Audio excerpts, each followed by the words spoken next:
అందరికీ మరణాత. ప్రభునందు ప్రియమైన దేవుని విశ్వాసులారా, దేవుడు ఈరోజు బైబిల్ గ్రంథం నుండి ఒక ప్రాముఖ్యమైనటువంటి దేవుని అభిషేకం పొందుకున్నటువంటి ప్రవక్తను మీకు పరిచయం చేయబోతున్నాను. ప్రత్యేకముగా ఈ బైబిల్ గ్రంథంలో ఎలీషా గురించి కొద్ది విషయాలు మనం మాట్లాడుకుంటే, ఏలియా శిష్యుడైనటువంటి ఎలీషా తన ఆస్తిని, తన భూమిని, తన కుటుంబాన్ని విడిచిపెట్టి ఏలియా వెంట వచ్చినట్లుగా మనం చూస్తూ ఉంటాం. అలాంటి ఎలీషా గారు, ఏలియా గారు ఆరోహణం అయిపోతూ ఉంటే, ఎలీషా గారి యొక్క పట్టుదల ఎలా ఉందో చూడండి.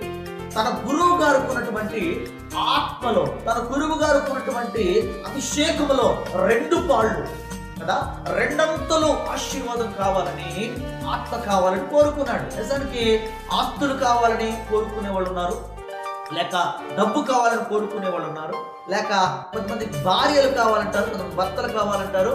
అవసరమైతే ఈ లోకంలో డబల్ కోరుకునే వాళ్ళు చాలా మంది ఉన్నారు.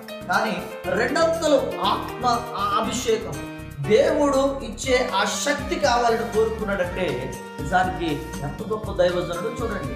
ఈ రోజున 2 అంతలుగా ఈ లోకపరమైన అన్ని కోరుకుంటున్నారు, కానీ దేవుడిచ్చే ఆత్మీయ స్థితిని 2 అంతలుగా ఎందుకు కోరుకోవట్లేదు?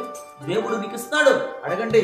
2 అంతలుగా ఎలీషాని దేవుడు దీవించాడు. ఏలియా గారు చేసిన అద్భుతాల కంటే డబల్ 2 అంతల అద్భుతాలు ఎలీషా గారు చేస్తారు. ఎందుకంటే గురువును మించినటువంటి శిష్యుడుగా బైబిల్ గ్రంథంలో పేరు తెచ్చుకున్నారు. ఈ రోజున గురువును ముంచిన వారే ఉన్నారు, కానీ గురువుని మించిన వారు శిష్యులుగా చాలా మంది కనపడలేదు. అందుకనే ఈ రోజున ఈ వీడియోను చూస్తున్న వారులారా, దేవుని మాటలు వింటున్న వారులారా, జాగ్రత్తగా గమనించండి. 2 అంతలు కోరుకోవలసింది లోకపరమైనవి కాదు, ఆత్మీయముగా